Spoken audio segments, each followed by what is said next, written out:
Assalamualaikum warahmatullahi wabarakatuh. Yang saya hormati Bapak Ibu dosen penguji uji kinerja PPK dalam jabatan Kementerian Agama periode 1 tahun 2020. Perkenalkan, saya Iwa Kartua, mahasiswa PPK Makro Fikih batch 4 tahun 2025 di LPTK Universitas Kiai Hasim Semarang dengan nomor peserta 202855821780001, NIM 254060611948. Pada hari ini, hari Senin, tanggal 19 Januari 2026, saya akan melakukan praktek pembelajaran dalam rangka penilaian uji kinerja di MTS Riyadul Jannah, Kecamatan Babakan Ciparai, Kota Bandung, Provinsi Jawa Barat, dengan materi sholat berjamaah di kelas 7. Mohon doa dan dukungannya untuk pembelajaran hari ini, semoga dalam pelajaran. Demikian yang saya sampaikan dan selamat menyaksikan. Assalamualaikum warahmatullahi wabarakatuh. Assalamualaikum warahmatullahi wabarakatuh. Waalaikumsalam warahmatullahi wabarakatuh. Apa kabar hari ini? Alhamdulillah, luar biasa. Allahu Akbar. Alhamdulillah kita diberikan kesehatan di hari ini. Semoga kita selalu dilindungi oleh Allah Subhanahu wa taala. Sebelum memulai aktivitas pembelajaran hari ini, marilah kita berdoa terlebih dahulu. Doanya mulai.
Bapak akan mengabsen dulu ya. Karisma, Anissa Depa, Anissa Fik. Kita berdoa semoga kita selalu diberikan kesehatan oleh Allah Subhanahu wa taala. Amin. Untuk membangun semangat kita dan menumbuhkan rasa cinta kita ke bumi pertiwi, bangsa kita, negeri kita, bangsa Indonesia. Marilah kita menyanyikan lagu kebangsaan dulu. Ya silakan yang jadi DJ. Lain berdiri.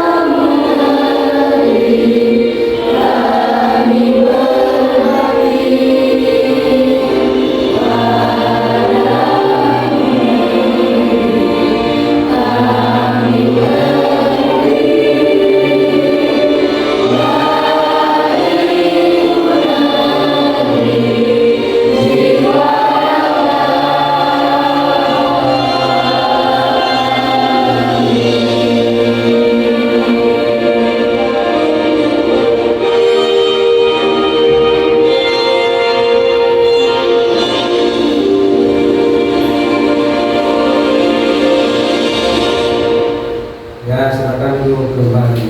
Sebelum melanjutkan ke materi, sebelumnya marilah kita membakar semangat dulu ya dengan tepuk semangat ya. Tepuk semangat.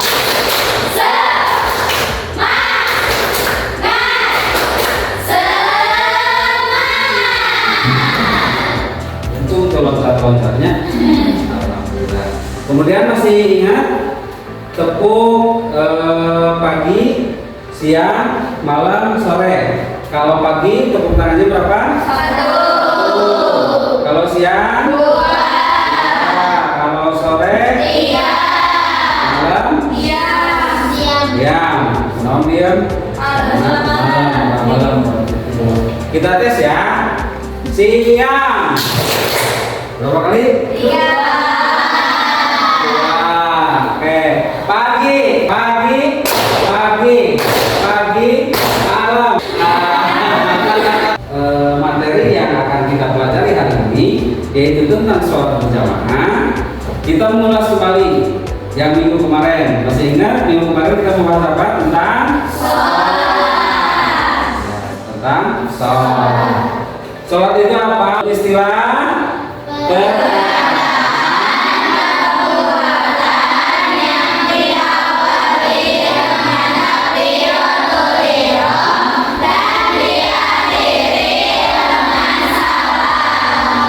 sholat itu ada berapa waktu?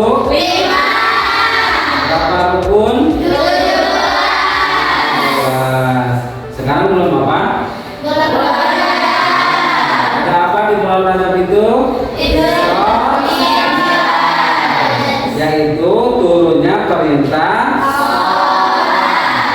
Sekarang Bapak mau nanya, kalau kalian di pondok atau di rumah makan, kalau makan lebih enak sendirian apa bareng-bareng? Bareng-bareng. Karena terasa kalau bareng-bareng itu terasa enak ya, walaupun hanya ribet gitu kan. Begitu pula dalam melaksanakan sholat ya. Sholat itu lebih enak yaitu dilakukan secara berjamaah bareng-bareng. Nah sekarang di sholat berjamaah itu apa, kemudian perbedaannya apa, dasar hukumnya apa, nanti kita lihat videonya. Silakan kalian melihat tayangan berikut. Assalamualaikum warahmatullahi wabarakatuh. Bagaimana kabar hari ini? Alhamdulillah, hari ini kita akan belajar tentang berjamaah untuk materi di semester 1 ini ya. Nah, semuanya, apa sih sholat berjamaah itu? Iya, sholat berjamaah adalah sholat yang dilakukan bersama-sama. Ada juga namanya sholatul munfaridah. Sholatul munfaridah secara bahasa memiliki arti pelaksanaan sholat yang dilakukan seorang diri atau sholat sendirian. Apa sih bedanya dengan sholat berjamaah? Nah, kalau sholat berjamaah bermakna pelaksanaan sholat yang melibatkan 2 orang atau lebih sebagai satu kesatuan, yang salah satunya berperan sebagai imam dan yang lainnya makmum. Setelah melihat tayangan materi bahwa tadi dijelaskan dalam materi itu sholat itu nggak ada sholat munfaridah dan sholat berjamaah itu sama-sama sholat. Cuma bedanya kalau sholat munfarid itu adalah sholat yang dilaksanakan sendirian. Kalau berjamaah itu dilaksanakan berjamaah minimal yaitu 2 orang, yang satu jadi imam, yang satu jadi makmum. Kenapa kita harus sholat berjamaah? Karena mempunyai fadilah dan pahala yang besar. Menyatakan bahwa orang yang berangkat untuk melaksanakan sholat berjamaah maka dia akan dihapus dosa-dosanya. Dasar hukumnya yaitu surah An-Nisa ayat 102 menyatakan bahwa dahulu di saat Rasulullah lagi berperangan bersama sahabat, dalam kondisi berperang saja gitu kan, itu diperintahkan untuk sholat secara berjamaah. Apalagi dalam kondisi senyaman kita gitu kan, kita mau masjidnya udah di AC gitu kan, tempat umumnya enak nggak ada alasan lagi supaya kita meninggalkan sholat berjamaah. Oke, dari materi yang tadi disampaikan sama Bapak dan dari materi yang telah ditanyakan, ada yang mau bertanya? Pak, saya mau bertanya. Oke, silakan. Mau bertanya apa? Apa itu sholat berjamaah dan apa hukumnya bagi laki-laki? Oke, ada yang mau jawab? Saya, Pak. Oh ya, silakan. Sholat berjamaah adalah sholat yang dikerjakan oleh dua orang atau lebih, di mana salah satunya ada yang menjadi imam dan yang lainnya menjadi makmum. Hukumnya bagi laki-laki adalah sunnah muakkad atau sangat dianjurkan, walaupun sebagian ulama menjelaskan bahwa hukumnya bagi laki-laki adalah wajib. Ya itu ya, jadi sholat berjamaah itu adalah sholat yang dilakukan minimal sama 2 orang. Hukumnya bagi laki-laki itu ada yang menyatakan wajib. Bahkan dalam hadis Rasulullah SAW dinyatakan sholat li jaril masjid ila fil masjid, tidak termasuk sholat bagi laki-laki tetangga masjid dia melaksanakannya di masjid. Dalam artian melaksanakan di masjid itu adalah sholat berjamaah. Oke, tepuk tangan ya yang tidak. Selanjutnya ada yang bertanya. Oke, apa? Silakan. Oke, bagaimana posisi saf laki-laki dan perempuan? Ada yang mau jawab? Saya, Pak. Oh ya, silakan. Laki-laki berdiri di belakang imam sejajar dan merapatkan saf. Perempuan berdiri di belakang laki-laki dan jika hanya ada satu makmum perempuan, ia berdiri di belakang imam sejajar dengan imam jika sendirian atau di belakang saf laki-laki jika ada makmum yang lainnya. Oke, jadi itu ya. Jadi saf itu adalah orang yang ada di belakang imam. Saf itu orang yang ada di belakang imam, yang disebut dengan makmum. Kalau hanya berdua itu di belakang imam itu sejajar tapi sebelah kanan sejajar tapi rada mundur sedikit, seukuran satu kaki satu telapak kaki mundur sedikit.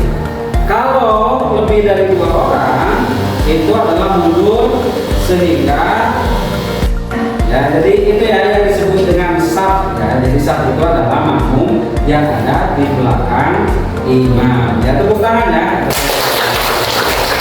Oke, yang selanjutnya ada yang mau tanya lagi? Saya, Pak. Ya, silakan. Berapa derajat pelaksanaan sholat berjamaah dibandingkan sholat sendiri?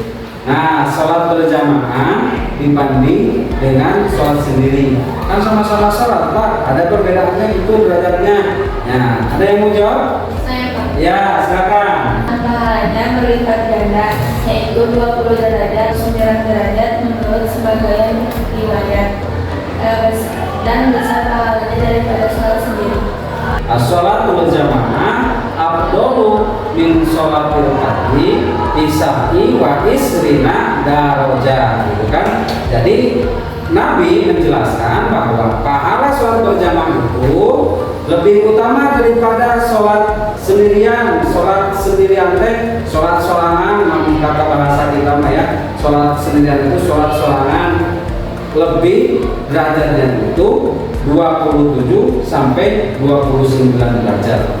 Bahkan seperti tadi dalam tayangan ada sebagian ulama yang mewajibkan untuk melaksanakan sholat berjamaah. Ya, tepuk tangan ya. Ya, salah satu menjadi imam yang baik, gitu kan, apa?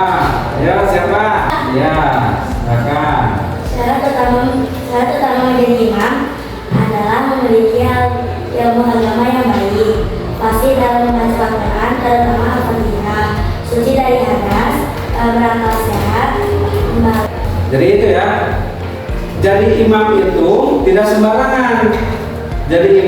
sembarangan. Pertama harus orang yang beragama, balik, fasih dalam bacaannya, fasihnya benar. Jangan sampai merubah makna, apalagi dalam bacaan Al-Fatihah yang menjadi rukun sholat. Kemudian yang soleh, siapa yang lebih utama? Kalau ada laki-laki dan perempuan, siapa yang harus jadi imam? Yaitu laki-laki. Ya gitu. Jadi ada syarat dan ketentuannya bahwa sholat berjamaah itu harus orang yang memahami tentang syarat dan hukum sholat. Begitu juga dalam kehidupan sosial kita, kehidupan bermasyarakat. Kalau kita memilih pemimpin, itu harus yang benar, harus yang menguasai, presiden, bupati, itu kan gubernur. Bahkan sekalipun di lingkungan RT, kita memilih RT itu sebagai pemimpin kita harus benar-benar gitu kan. Nah kalau di sekolah KM gitu kan, jadi di saat imam lupa bacaan ataupun gerakan, walaupun misalkan dalam tasawuf awal, kalau terlihat tasawuf awal bisa diganti dengan apa? Sujud sawi. Nah dalam sujud sawi itu bisa diganti. Tapi kalau dalam berjamaah, jika si imamnya lupa, itu si makmum bisa mengingatkan, tapi bukan dengan mengingatkan itu kalimat, nggak gitu. Tapi ada tata caranya. Kalau laki-laki, itu kan kalau laki-laki cara mengingatkan imamnya itu dengan membaca subhanallah. Kalau makmumnya perempuan dengan tangan tepuk paha, gitu kan, tepuk tangan kayak kamu kayak kan bersolat gitu ya salatnya gitu ya. Jadi mengingatkannya yaitu dengan cara-cara halus. Gimana implementasi dalam kehidupan sehari-hari? Nah kita juga wajib mengingatkan pemimpin yang lupa, yang tidak menjalankan kewajiban kepemimpinannya, yaitu dengan bermusyawarah dengan cara-cara baik gitu. Sekarang Bapak akan membagikan LKPD, nanti kalian kerjakan berkelompok. Bapak akan membagi kepada 4 kelompok ya. Dibagi dulu ya. Ini kelompok 1, ini kelompok 2, kelompok 3 tentang hikmah, kemudian kelompok 4. Nah, nanti di situ ada permasalahan, nanti kalian diskusikan solusinya nanti dari per kelompok presentasi ke depan setelah melakukan diskusi. Ya, silakan ya, kita buat kelompok.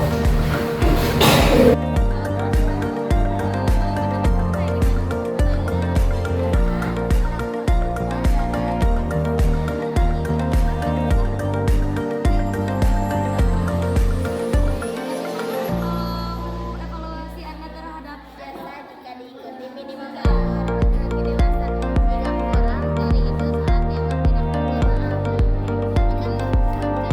juga bisa berjamaah. Tapi kan 40 orang itu bisa wajib sholat berjamaah. Dan ada juga sholat farida.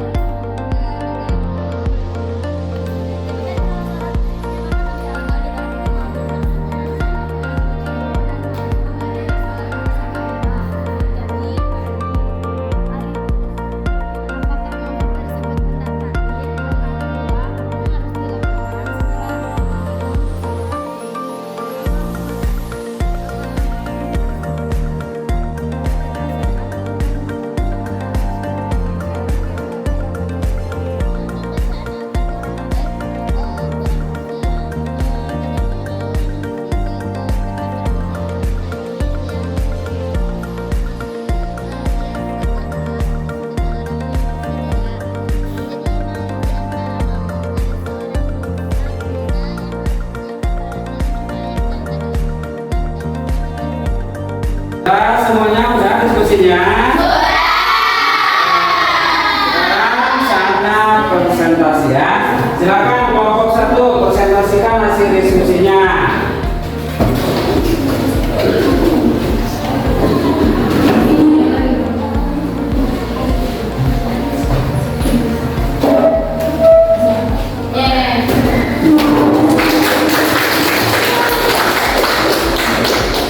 Ya.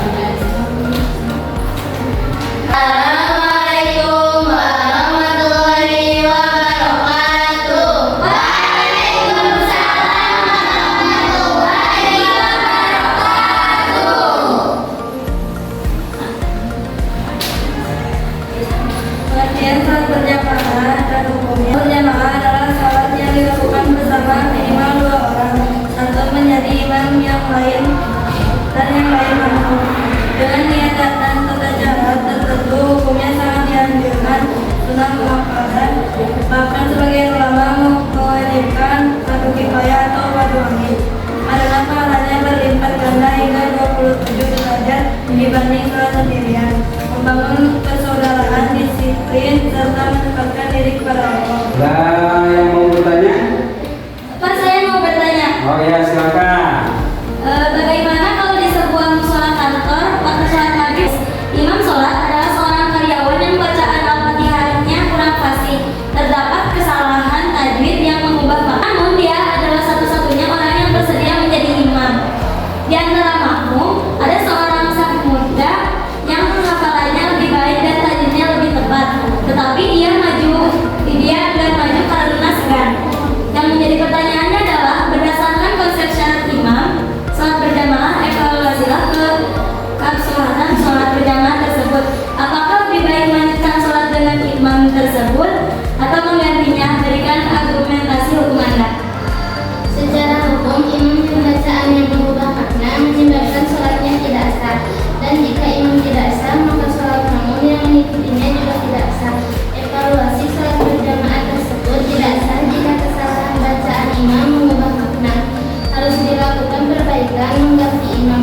Saf muda yang lebih fasih wajib maju menjadi imam meskipun segan, karena menaati syarat sah sholat lebih utama daripada rasa segan. Jika tidak ada yang lebih baik sholat munfarid, yaitu sendiri-sendiri, daripada berjamaah dengan imam yang bacaannya salah secara fundamental. Nah, itu ya. Jadi kalau ada kondisi di suatu tempat itu ada orang tua bacaannya tidak fasih, kemudian ada seseorang yang muda fasih tapi tidak berani. Nah, lebih baik mengikuti yang mana, gitu kan? Nah, seharusnya yaitu untuk menjadi imam itu bacaannya yang fasih, terutama dalam tajwid membaca surat Al-Fatihah. Betul ya tadi ya jawabannya. Oke, berikan tepuk tangan. Assalamualaikum warahmatullahi wabarakatuh. Waalaikumsalam warahmatullahi wabarakatuh. Selanjutnya silakan kelompok 2. Assalamualaikum warahmatullahi wabarakatuh.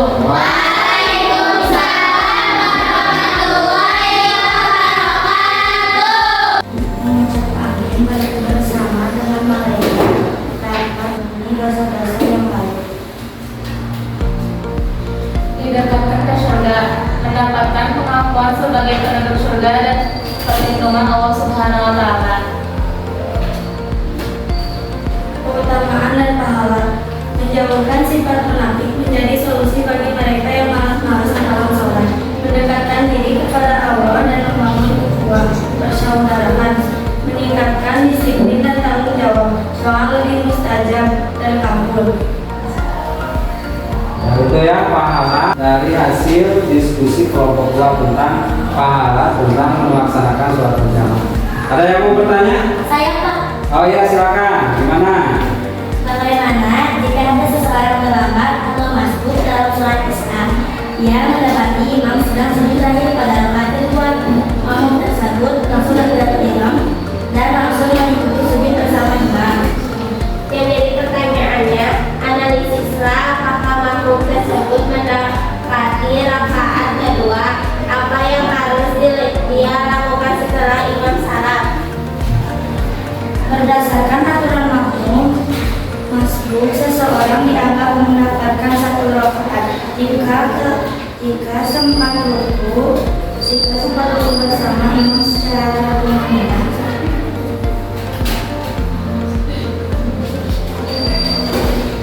Karena makmum mendapati imam dalam posisi sujud, maka rakaat tersebut tidak terhitung.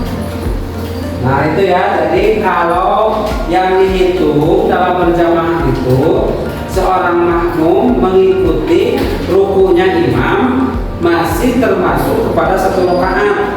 Kalau tidak ikut ruku makmum berarti dia tidak ikut berjamaah rakaat itu. Nah kalau misalkan pas sujud ikut imamnya berarti dia harus nambah 1 orang. Ya betul ya, berikan tepuk tangan. Assalamualaikum warahmatullahi wabarakatuh. Silakan kelompok 3. Assalamualaikum warahmatullahi wabarakatuh.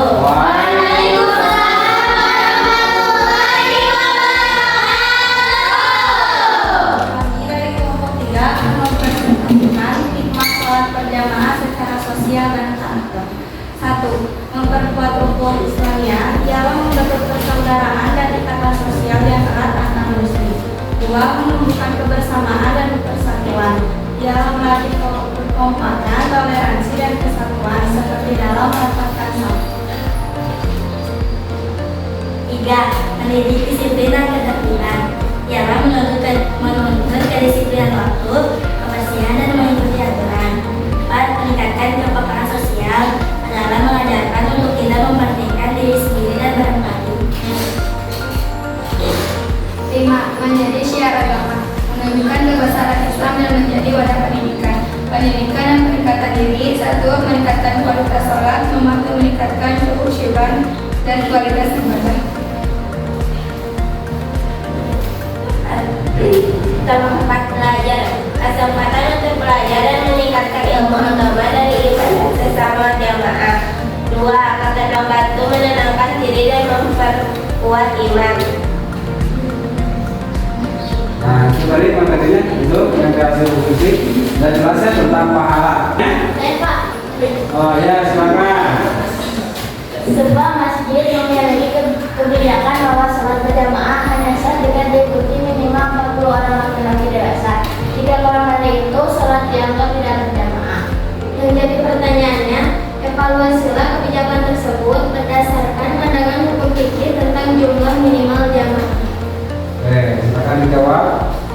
Kebijakan tersebut tidak dapat secara umum. Menurut mayoritas ulama jumhur, sholat berjamaah sudah sah dilakukan minimal oleh 2 orang, 1 imam dan 1 makmum.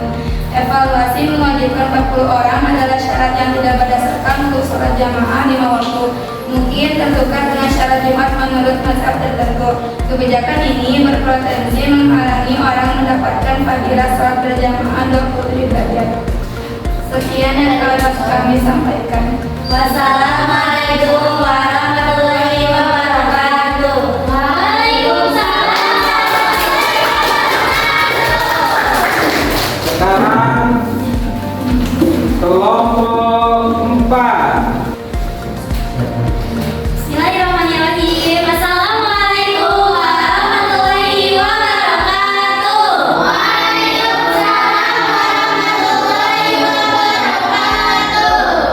Jamaah minimal 2 orang, yaitu imam dan makmum. Posisi safnya, imam di depan tengah barisan, makmum laki-laki dewasa di belakang imam dan anak, lalu perempuan. Jika hanya 2 orang laki-laki, makmum di sebelah kanan imam. Safnya harus lurus dan rapat.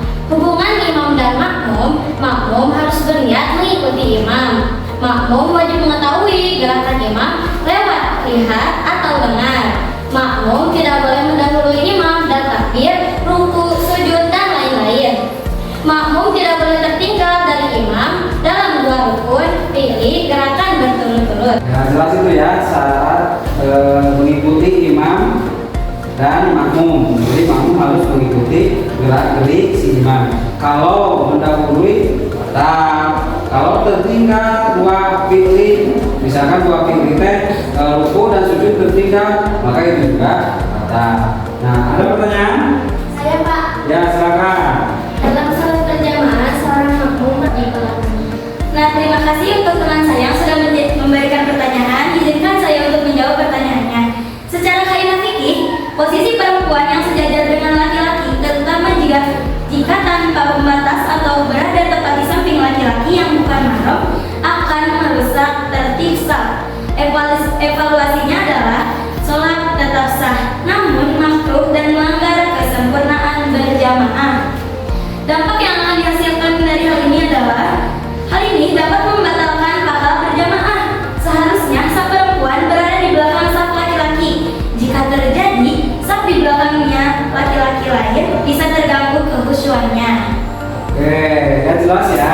kalau sejajar laki-laki dan perempuan itu bukan berjamaah gitu kan, jadi sangat mengganggu gitu kan dalam posisi walaupun sholatnya tetap sah, cuma menjadi makruh gitu kan. Itu ya, berikan tepuk tangan.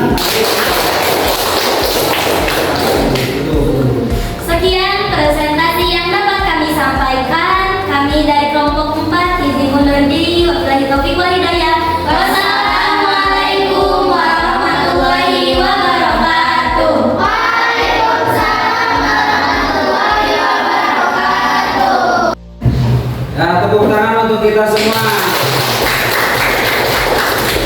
Tadi kita telah belajar secara materi dari tayangan video, dari diskusi, dan kita tanya jawab tentang materi sholat berjamaah ini. Nah, supaya kita lebih memahami, makanya kita harus dipraktekkan supaya lebih paham gimana menjadi imam, makmum, dan posisi makmum dalam melaksanakan sholat berjamaah. Oke, sekarang yang menjadi imam, ya silakan. Imam, jadi ini silakan makmum seorang. Yuk ke depan. Posisinya kalau jadi makmum, kalau hanya berdua gimana? Ya, jangan terlalu sejajar, jangan terlalu belakang. Jadi agak ke depan sedikit. Nah, ini kalau posisi dalam posisi berdua, gitu, karena posisi berdua. Nah, gimana sekarang kalau posisinya ada lagi yang datang?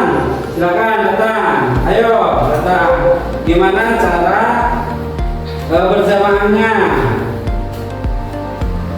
Ya, cara berjamaahnya kanan dan kiri, gitu kan, mengikuti imam.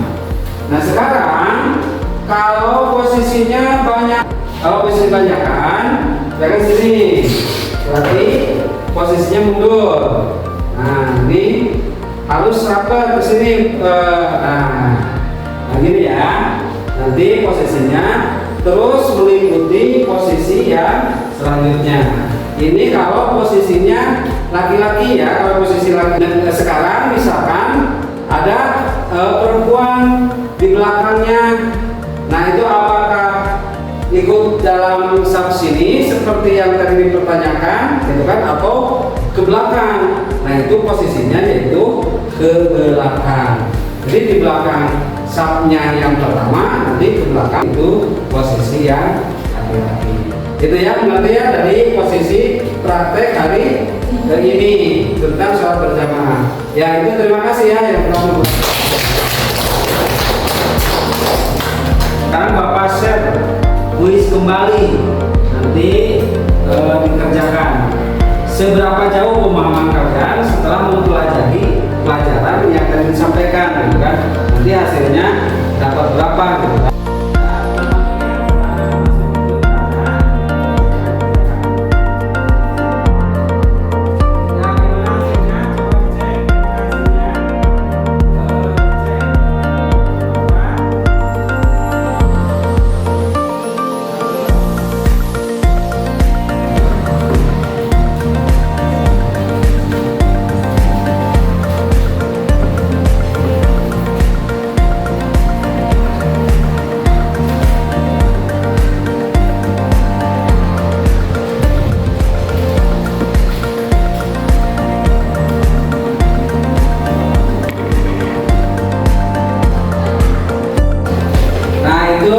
Materi yang hari ini kita pelajari ya, kita mempelajari dari pengertian dasar hukum, kemudian hikmah pelaksanaan ataupun hikmah sosial dari implementasi pembelajaran tentang sholat berjamaah. Itu bisa diterapkan dalam kehidupan sehari-hari.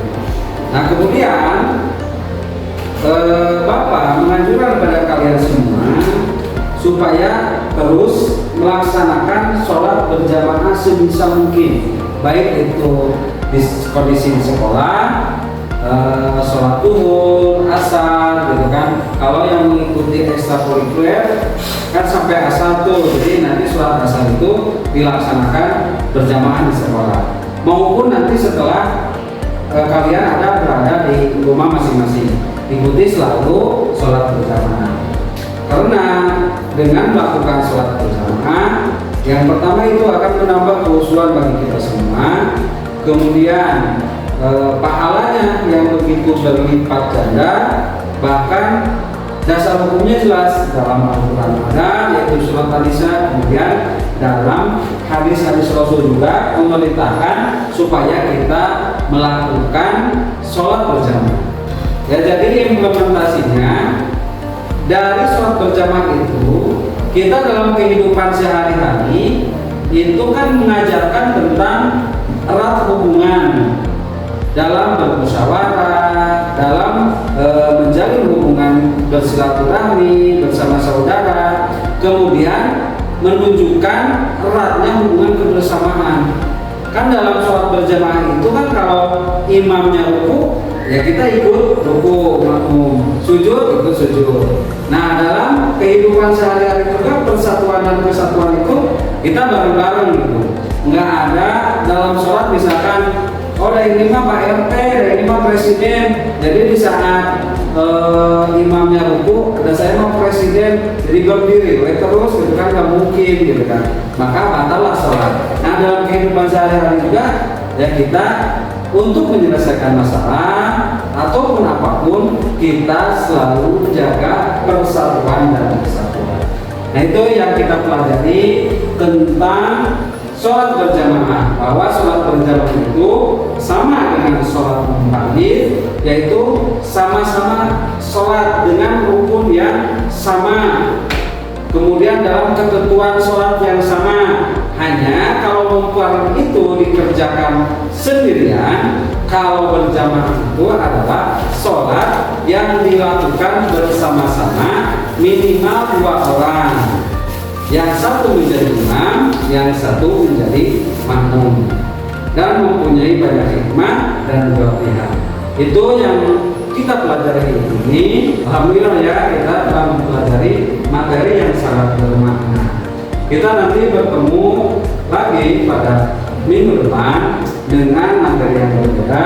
Semoga materi yang kita pelajari hari ini mendapatkan manfaat khusus bagi kita maupun bagi keluarga, dan menjadikan ilmu yang bisa kita amalkan. Akhirnya, untuk dari hari ini, marilah kita tutup dengan akhir majlis bersama-sama.